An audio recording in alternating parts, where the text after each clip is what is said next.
Chắc là ai cũng từng nghe hoặc nhìn thấy cái máy bắn tốc độ rồi. Nhiều người hay gọi nó là súng bắn tốc độ. Nghe thì có vẻ như nó đang bắn một thứ gì đó vào chiếc xe. Thực ra nó không bắn đạn, cũng chẳng cần kết nối với chiếc xe. Nó chỉ phát sóng hoặc ánh sáng về phía phương tiện, nhận tín hiệu phản xạ quay trở lại, rồi từ đó tính xem chiếc xe đang chạy nhanh đến mức nào.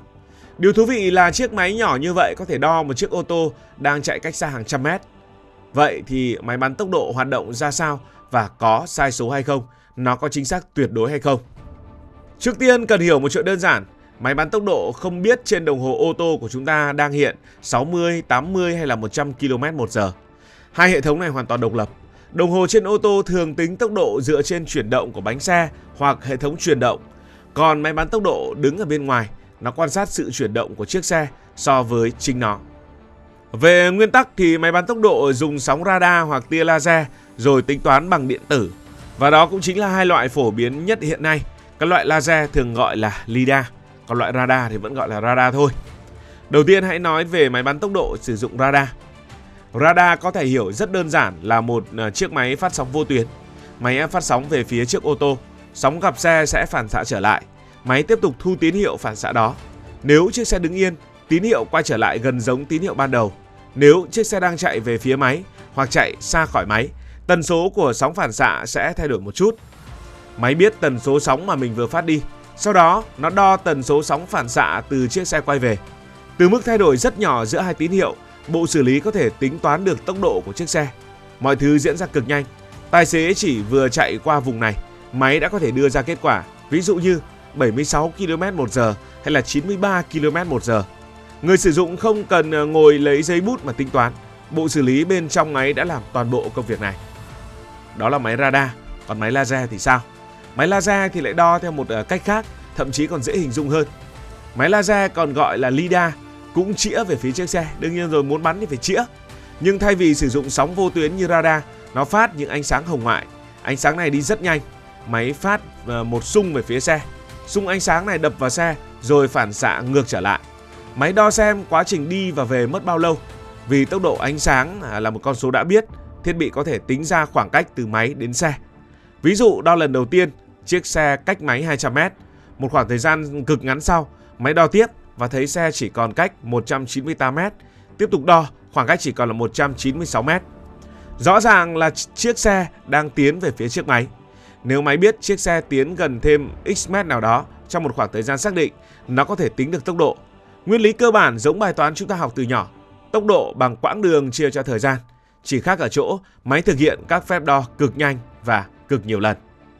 Vậy thì vì sao laser có thể nhắm khá chính xác vào một chiếc xe? Đây là một ưu điểm rất quan trọng của laser. Hãy tưởng tượng trên đường có 3 cái ô tô chạy gần nhau. Nếu phát tín hiệu quá rộng, câu hỏi sẽ là cái con số tốc độ này là của cái xe nào? Nhưng mà chùm laser khá hẹp nên người sử dụng có thể hướng thiết bị vào một chiếc xe cụ thể. Chính vì vậy nó đặc biệt hữu ích khi cần xác định phương tiện giữa một dòng xe. Đó là ưu điểm của máy laser. Nhưng máy bắn tốc độ cầm tay chỉ là một cách đo, bởi vì ngày nay trên đường còn có những hệ thống cố định khác. Chúng có thể sử dụng radar, laser, camera hoặc phối hợp với nhiều cảm biến khác nhau. Đặc biệt nổi bật bây giờ là cái loại camera gắn cố định ở bên ngoài. Thế thì cái camera mà gắn cố định ở trên những cột đèn ấy, nó hoạt động như thế nào? Giả sử trên mặt đường có hai điểm A và B cách nhau đúng 20 m. Camera sẽ ghi lại thời điểm chiếc xe đi qua A, sau đó nó ghi lại thời điểm chiếc xe đi qua điểm B. Nếu chiếc xe đi hết 20 m trong 1 giây thì tốc độ của chiếc xe là 20 m một giây. Quy đổi sang km thì nhân với 3,6. Chúng ta có chiếc xe di chuyển với tốc độ là 72 km/h. Còn nếu quãng đường vẫn là 20 m này nhưng chiếc xe chỉ mất nửa giây để đi qua thì tốc độ chắc chắn sẽ cao hơn rất nhiều. Đó là lý do camera và cảm biến có thể đo tốc độ mà chẳng cần một người đứng bên đường chĩa thiết bị vào xe. Công nghệ hiện đại đã có thể ghi thêm biển số, hình ảnh phương tiện, thời gian và các dữ liệu liên quan để phục vụ việc giám sát giao thông. Vậy thì máy bắn tốc độ có sai số không? Câu trả lời là có, bởi vì không có thiết bị nào trong thế giới thực chính xác tuyệt đối 100%. Cân điện tử có sai số, nhiệt kế có sai số, đồng hồ đo điện có sai số, máy đo nồng độ cồn cũng có giới hạn đo lường. Máy đo tốc độ cũng vậy. Vấn đề không phải là có sai số hay không mà là sai số có lớn đến mức nào và có nằm trong giới hạn được phép hay không. Thêm một số thắc mắc, ví dụ nếu có nhiều xe chạy cạnh nhau có thể bắn nhầm xe hay không? Đây là một câu hỏi rất nhiều người đặt ra. Lại hình dung về 3 chiếc ô tô đang chạy gần nhau. một xe chạy 60 cây một giờ, một xe chạy 70, một xe chạy 90. Thiết bị thì hiện là 90. Vậy làm thế nào để biết nó đang bắn chiếc xe nào? Với máy bắn tốc độ bằng laser, người vận hành có khả năng hướng chùm đo vào phương tiện cụ thể nhờ chùm tia tương đối hẹp. Còn với máy bắn tốc độ bằng radar, việc xác định mục tiêu phức tạp hơn một chút vì vùng phát hiện có thể rộng hơn.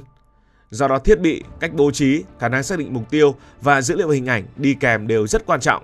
Đây cũng là lý do các hệ thống hiện đại kết hợp càng nhiều cảm biến thì càng tốt.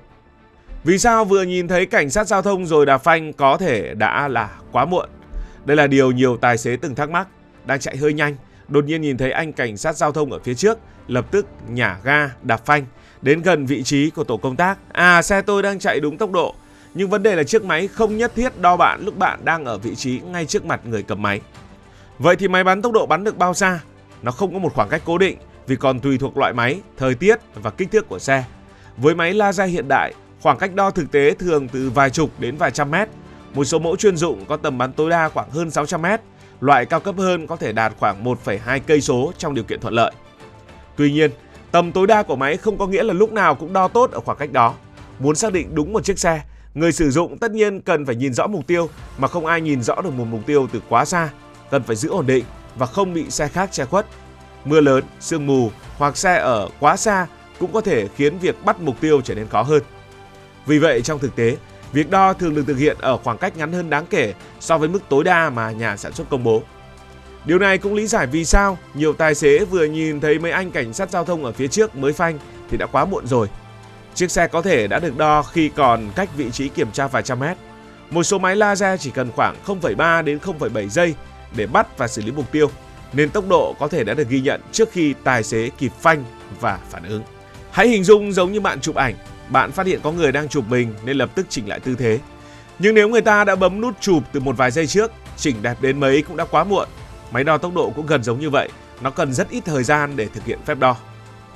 Lại có người thắc mắc, đồng hồ trên xe tôi báo con số này, nhưng máy tại sao lại báo con số khác?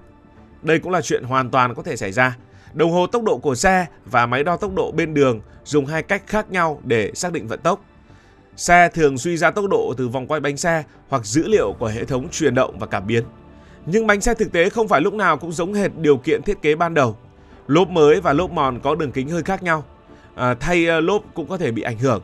Áp suất lốp thay đổi cũng làm bán kính lăn thay đổi một tí.